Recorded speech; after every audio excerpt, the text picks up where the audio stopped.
Hello my lovelies, so this is Lizzie from Love From Lizi, and today I'm bringing you the Love From Lizi September 2018 Super Card Kit with 10 cards, 1 kit. And as always, I'm having to be super quick because this video needs to be kept as short as possible, and I'm just showing you how it is that I make all of my card bases. I only do a couple of side fold cards, and I will show how I do that as well later. Right, so jumping straight into the first card, all I'm doing is cutting some of the pattern papers that coordinate nicely together, and I'm inking up one of the little girls from the Happy Haunting stamp set that comes part of the kit this month. As part of it being a super card kit, the stamp set's actually what we call in the UK a DL stamp set, so you get it's a longer stamp set than usual. Here you've just seen me re-stamp the little girl onto some of the patterned paper that I've used, and I paper piece her skirt. I Copic coloured her in, and I do show at the end all the pens that I use. I didn't show the colouring because I'm not a wonderful colourist, so there are some people out there like Sandy Olnock. There's some really good colourists that you can watch if you want to get tips on how to use Copic colours. Here I've just run a few peel-offs along the edges, and I've picked up my Memento Tuxedo black ink in the little dewdrop, which is brilliant because it's got that little point. You can get into some nooks and crannies, and I just went around the edge of the sentiment because I was putting it over that white background with the skulls. I just wanted it to pop a bit more, and I've foam taped the little girl and the sentiment and just popped those onto the card front. And that's my first card, so it's quite a simple card. With the colouring it took a little while, but it's a nice easy card. So we've eased in gently here, ladies and gents. Okay, card number 2. Again, I'm just cutting a little strip of pattern paper. This is the one with the cobwebs on. It's a really lovely soft colour, and I'm using my ATG gun just to adhere that onto the front.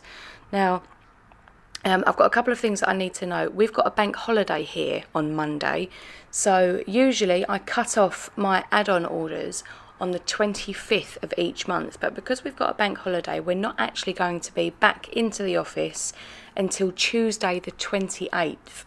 So you can place orders up to and including the morning of the 28th in the UK. So if we say if you're in the US or in Canada, you've got until the 27th, you can add whatever you like into your kit box if you're a subscriber with no additional shipping charge, and that product will be coming to you with your kit.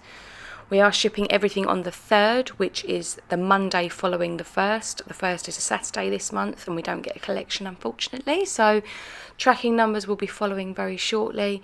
And I was really excited to actually get in and play with this kit because obviously it's the first one that I've manufactured.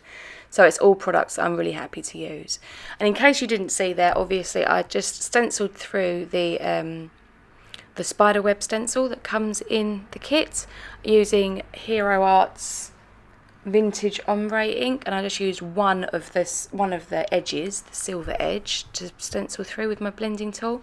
And here I've just inked up using some grey ink one of the little wood veneers, the little spider, and I'm using some white Nouveau drops just to go back over the eyes, and I've attached a little bow from the ephemera pack onto the top of the spider to cover up the bow that was there already. I'm taking a small piece of the silver ribbon that came in the kit, and here I'm stamping the sentiment. Now what I'm doing is stamping the sentiment directly onto the patterned paper. The patterned paper that I've manufactured is quite a smooth, glossy paper, and one would think initially, oh, can we stamp on that? But it stamps beautifully, it takes the ink very well, and I mean you can see there after the first run it's fine. Whenever I use the Misty, I do double stamp, just because I've got the facility to, I suppose, and I love to have a really good inked impression. So I've just trimmed down that little patterned piece, and then I've adhered it onto some of the specialty cardstock from within the kit this month, and now I'm trimming 2 very fine strips. So this is like the old school version of peel-offs, the pinstripe peel-offs. Before I was able to get those made up, this was what I used to do. So I've done it on this occasion and not used the peel-offs from the kit because it will directly match what I've mounted the spooky onto. So it just coordinates everything back in. Then I've run a very thin bit of glossy accents. I've got that in a fine tip nozzled tip bottle. Pop that along either side of the pattern paper just to give that a nice finish. And then I use some glossy accents to glue the ribbon onto the back of the wood veneer, and then I sort of hold everything in place where I want it to sit. I hold the ribbon and flip it over, trim off the excess, and then Again, pop a little bit of glossy accents underneath it just for a bit of extra stick, but then I lay my foam tape on top, so it's got a double adhesive on it, so it shouldn't go anywhere, because I'm not actually going to attach my spider down. I'm going to use it as sort of like a little swinger, a little pendulum piece there, so you kind of get the idea. But yeah, so that's the end of card 2. We're on to card 3. Now, this is me showing you the other card base that I've used, and this is, instead of splitting the card base long ways, I'm splitting it width ways. So this is a standard A2 side fold card, and I've used the purple cardstock for this that came in the kit. And so that's my base all done. And here I'm going to do one of the decoupage pieces. Now please excuse the state of my decoupage sheet. I haven't used all of these other pieces, I was just popping them out to make sure. So the best way to pop these out, you can do 2 techniques. You can use a craft knife to just sort of run along and it cuts through all the little nicks that hold them in, or you can do what I just did and you hold the 2 pieces of paper, the piece that's patterned and then the relief, you know, what remains behind, and you just gently pull one and push the other and they will pop out. And here you'll see what I'm doing is just layering them all up. On your decoupage sheet you will see that everything is lettered and numbered. So this little witch is, I'm just going to double check to make sure I'm right, she is D and then 1, 2 and 3. So here I've cut a piece of specialty cardstock, I've laid my little witch on the broom on top of it and drawn with a pencil sort of like whooshing lines, very technical term. And here I've just taken a piece of stamp packaging because, as it happens, all of my proper pouches with my fuse tool are in my studio, and I was recording this video from home because I was doing it when my little piggy was in bed, so I didn't have all of my supplies here. So instead of using the fuse tool, which some of you may not have, I'm showing you how you can make a shaker that goes off of the side of a card without a fuse tool. So all I've done is I've cut with the seam where it has to go. I've laid my sequins in, taken the double-sided sellotape release off, folded it down and burnished it with my bone folder.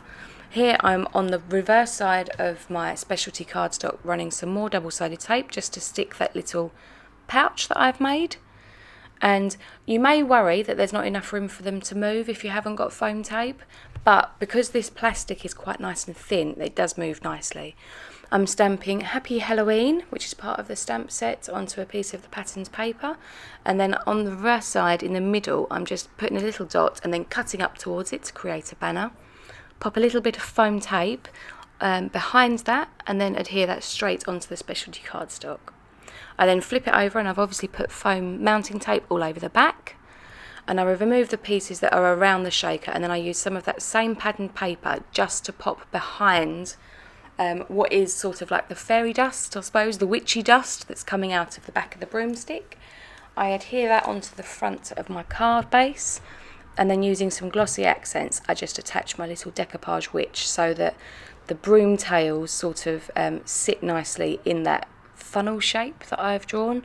I'm now using my Nuvo drops that were part of the kit this month just to create some sparkles, should we say, so just a little bit of interest, and I spread those out as if she is just flying through the sky, spreading sequins along the way. So that's the end of that card. Now I'm on to card 4. Now please bear with me with this card because it was a bit of an experiment. When I'm doing 10 card 1 kit videos, I can very easily create 10 cards, but I don't want them to be similar cards to previous months, so I do try to sort of push myself a little bit, and this was an example of that. And there's some lessons that I've learned. I could have redone this card and shown you the perfect version, but I thought that I would be organic and let you see what happens. So here I've got the Brusho and I've pierced a hole in the top of the bottle rather than opening the lid, and then I just use a little push pin. Now then I've tapped the powder down and sprayed. You can do this whichever way you want, and if I'd have left it and let it dry naturally it would have been perfect, but because I air dried it, it pushed the pigment around quite a lot and it stopped it from looking quite so organic. And the stick it, I used the Ken Oliver stick it, once heated the paper peeled away fine, but it left a sticky residue on the card. Now I do have a sand eraser, a Tombow Mono one, and it took all of the sticky away. It didn't damage the cardstock, so it was fine. The water did seep a little bit under the mask, but then this is quite a messy mixed media type kind of card, so I didn't feel too bad about it. So I've taken the stamp that coordinates with the die that I used on the stick it adhesive, and stamp my little girl straight onto the card front. Now this card base is made from the Copic friendly cardstock because I knew I'd want to do some Copic colouring, and I've left this little girl's colouring in. I've also done a coloured pencil one that I left in, so you can see my process. I start with the lightest and then build up to my darkest, reducing the amount that I'm colouring each time, and then I work my way back down the line from darkest to lightest again. So again, I am no great colourist. I enjoy colouring and I love the look and the effect of it, but I'm not necessarily the best person for techniques.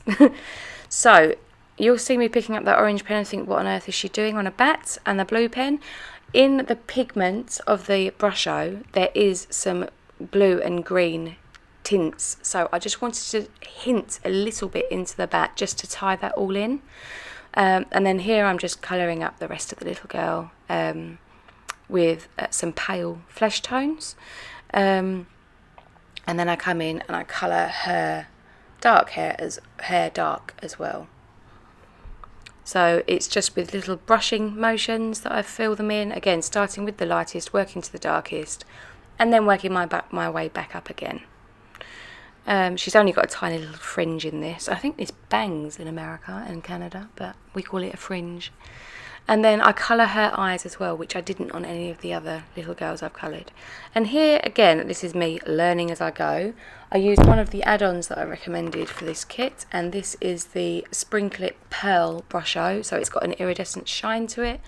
I dropped some water on, I dropped some of the brusho on, and then I used the paintbrush to move it around, and it sort of clumped a little bit, and I was like, oh gosh, does this need to go in the bin? But I stuck with it, and to be fair, I am actually quite happy considering I thought it was a disaster the whole way through. It came okay, and there will be someone that likes it. It's my least favourite of the 10 that I've made, but it's also the most daring, I think, it's out of my comfort zone completely. So yeah, there we go, I gave it a crack. And then, yeah, I've stamped Spooky in Memento Tuxedo Black. So that's a really nice single layer as well for putting through the post.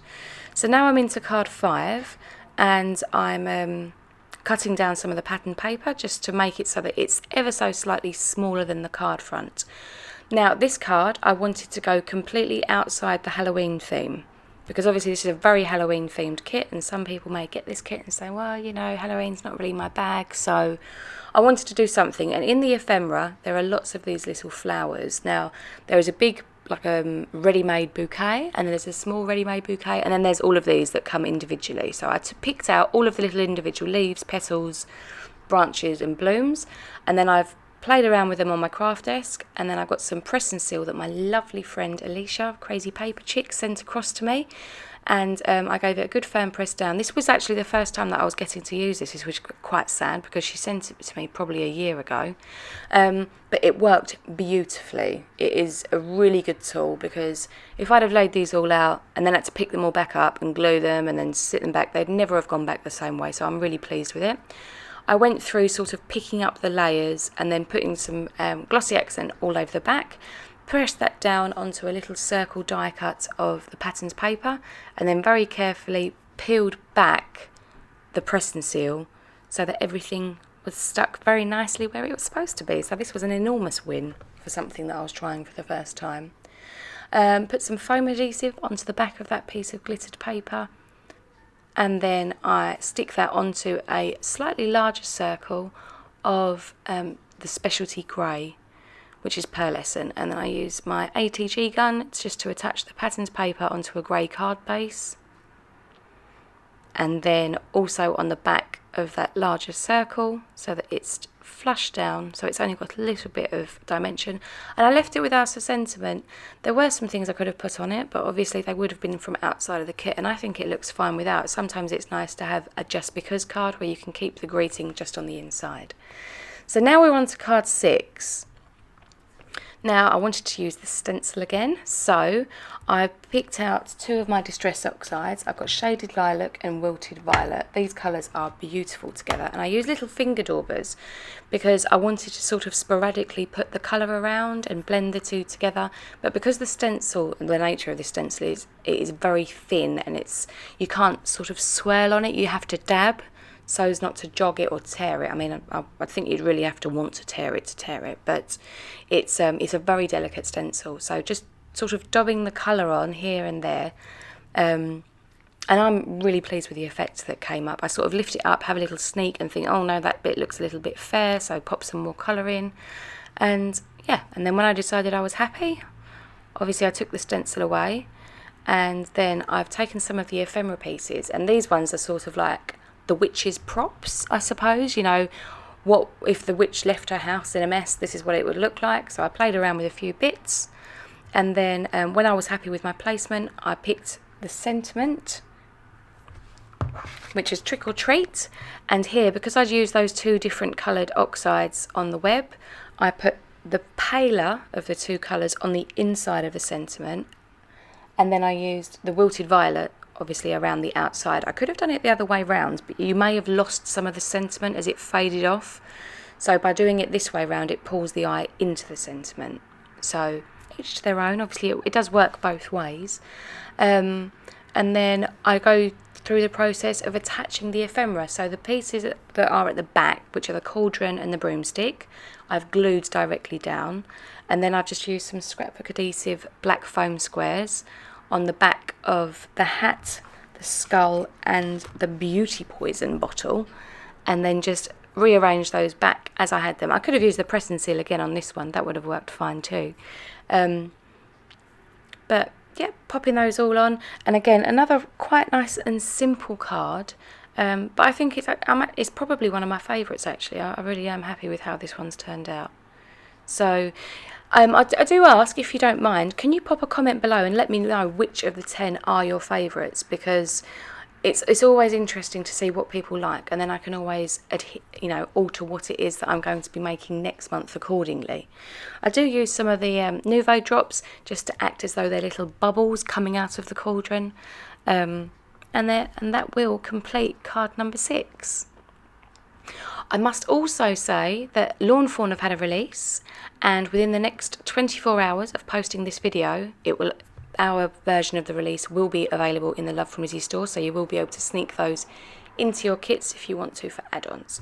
So, card 7, I have used a piece of the black specialty, and I have die cut the third little girl now, because this is the last of the little girls from the stamp set. I wanted to make sure I stamped them all out, and I've die cut her from the top centre, and now I am heat embossing Spooky using Love From Lizi silver dollar embossing powder.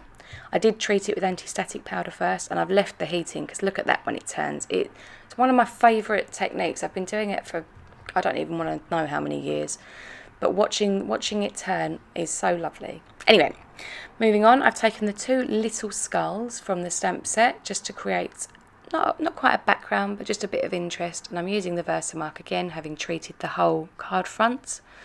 And I'm just sort of twisting and turning and randomly placing them, and then using that same embossing powder again, and just going to heat set those little skulls so that there is some additional interest. Usually for interest I'll add sequins, and I love sequins, but I'm trying to mix it up, be a bit varied, and show you different ways that you can add a little bit of flair, I suppose. And here, this is me being a bit sneaky. I've added some more Copic friendly cardstock to my kit, and I'm stamping out the little girl. She has the little devil pitchfork and tail, and the little horns, headbands, and she's got lovely big curly hair. I'd love to have curly hair. You always want what you haven't got though, don't you? I think there's people with curly hair that look at mine and think, oh, it's so lovely how it's straight, but it drives me nuts. Anyway. We've got, the way that I'm colouring her hair is I'm doing it in circles, so that it's not a flat solid colour, and I'm using my Spectrum Noir metallic pencils, and there's 12 in the set, so I haven't got enough of a range to be able to get lots of depth in there. And so I am on her body, I do cross hatching just for a bit of texture and something a little bit different. It's not completely filled in, but there is still shots at the end, so you will be able to have a little look. And I'm running through, colouring all the little bits and pieces in. I do leave her face and her legs without colour. Again, just something a little bit different. And then using my fingers, I just sort of wipe away that extra anti-static powder tool that's there. And then on the flip side of the specialty cardstock, I just layer up some foam tape to give it good stability. So this is negative die cutting. I've used the coordinating die to create a little window. Please excuse my head, but you have to make sure you get them lined up nicely. Add some glue onto the back of that cardstock piece, just to make sure that it does hold nicely. And I've got a card base there, and I pop that right into the centre on top.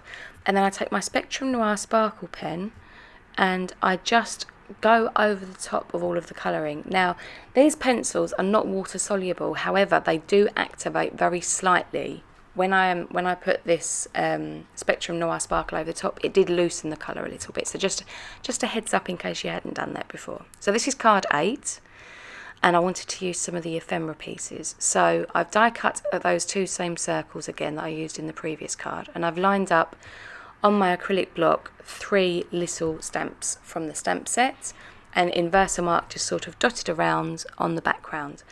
The little Batgirl ephemera piece, I've added a bow to the top of her headpiece, and then using some foam squares, I'm attaching her onto the circle. But because she is longer than the circle, I did place them onto the card front to make sure that I didn't end up having to chop her leg off because it was too low. And then on the smaller of the circles, I'm attaching the little bat, who is gorgeous. And Carly, one of the girls in my Facebook group, likened him to Bartok from Anastasia, the Disney film, and he is the cutest little thing ever. I mean, he's a little bit of a villain, but he comes good in the end. So, you know, a bit of a spoiler alert. Sorry there, ladies and gents. But and he's very much like a darker version of Bartok, because he's a little white bat. Anyway, I digress. Here I'm attaching some of the ribbon that comes in the kit, and I'm just using the glossy accents and the lines on my grid mat to make sure that it's all lined up nicely. And then once I've held that for a few seconds, I do pop a little bit of tape over the top. It will be covered, so there was, you know, it didn't really matter what I used to adhere that down. So now that I've got my layout and I know approximately where the 2 circles will sit, I've been able to put my sentiment on my card front. And then using my Misty, and this is my mini Misty. I've recently started to list these in the store, and for videoing they're brilliant because they fit in the screen. Normally when I use my big Misty and it opens, you lose the stamp off the side or you can't see all of it, so the mini is brilliant for video purposes. And here I'm just using some glossy accents again to adhere those little circles down, and I did intentionally let them sit over the edge a bit. It just makes things look a bit more organic, so just trimmed those edges off. Now we're on to card 9, and again I've coloured this little girl off screen. I've done her in green just to show that you don't have to stick to the colour palette as well. With the supplies that come in this kit, you've got the dies, the stencils, the stamps, the Brusho. They are very versatile, and so I wanted to do a green and grey card for this one. So I've used the big spooky stamp from the stamp set. I've stamped that in cracked pistachio oxide ink towards the top so that it will sit nicely above the little girl. And then I'm using iced spruce, which is a nice mid-grey, to stamp repeatedly down the card front, and I'm using the edge of my Misty just to scooch it down, and I'm actually looping the Y and the K above one another so that they sit nicely, and then I just attach my little girl on the front with some foam, and that's that card done. So a really nice quick simple one once you've done your colouring. Okay, card 10, we're nearly there. I've cut a strip of the zigzag paper and use my ATG gun. I'm going to attach this diagonally across the bottom portion. So I just make sure that it's covered at top and bottom, and then trim the edges off. And then I run some double-sided tape directly onto the card front rather than on the pattern paper, because this way you don't have any waste. And all will become apparent shortly. You remove all your backing tape, and then you lay the patterned paper directly where you want it over the front to make sure you can see none of the card base poking out at the bottom. And then you can flip it over and you just snip along the edge of the card. It's a really nice way if you're doing an unusual shape. Here I'm just running a few peel-offs along those seams, and I also add a super skinny one just above as well, again just for a little bit of interest. And snip all those bigger pieces I do put back onto my peel off sheet because they do come in use. I might look like a hoarder, and I am a little bit when it comes to craft supplies. However, they do come in handy. Here I've used some of the black scrapbook adhesives foam squares, and I'm attaching the little witchy ephemera girl. I pop her down, and then I cut another piece of black ribbon from the kit, and then I just used some double-sided tape to hold this together. And I didn't push it down onto the patterned paper so that I could fiddle around with it and move it around like a belt so that it would hide underneath my sentiment, which is "Witch Please." I put some extra foam adhesive on the back just to make that it really does make sure that it's stuck, because if I had the foam sitting just on the ribbon, it might be a bit loose, over some time, and I don't like any of my cards to fall apart when they're given to the recipient. So they are my 10 cards. Now this is the kit leftover, so you've obviously got your Brusho and your Nuvo, and then you've got the stamp and die and stencil set, which are like the forever things. I've still got tons of ephemera there. I've got 8 of the 9 wood veneer pieces. I've still got nearly a full bag. Lots of ribbons, 3 I didn't even use. 1 full sheet of specialty and 3 pieces. Then I've got the peel-offs. I only used, I think, 3 or 4 strands. The patterned papers, there are still 5 full sheets. But the nice thing about them coming in the bag is you can keep all of the little extra pieces in the back. So yeah, 5 full pieces, and then you've got 7 that have been cut from, but they still all coordinate nicely, so I will keep them together. And the decoupage piece, this does look worse than what it is. I have got them all in the protective little bag at the bottom, but I was popping them out just to make sure they all came out nicely. So that's the kit, and here are the tools and supplies that I've used. So I've got my foam tape, my misty, I've got my heat gun, my trimmer, scissors, of rubber, eraser, I apologise, and then sellotape, knives, foam squares, and then I used 1 set of circle dies, the Spectrum Noir sparkle pens, tuxedo black, a few different oxide colours, silver dollar embossing powder, and then there's the Versamark, the Hero Arts ombre. I've got the grey ink, a couple of finger daubers, and then a whole array of Copic pens, Copic markers. So that's everything, and these are some still shots of the cards. I really do hope you like it. Please do let me know which is your favourite, and if there's a technique you would like me to see me do, or if there is anything that you would like of me. Please let me know what your favourite element of this kit was as well. I've had some people give me good feedback in the Facebook group, but I would be really interested to hear what you think as well. The design team kits are on their way to them, and their unboxings and 10 card 1 kit videos will be up very soon as well, I hope. So do take care, and until next time, thank you very much for sticking with me until the end, and happy paper crafting. Bye!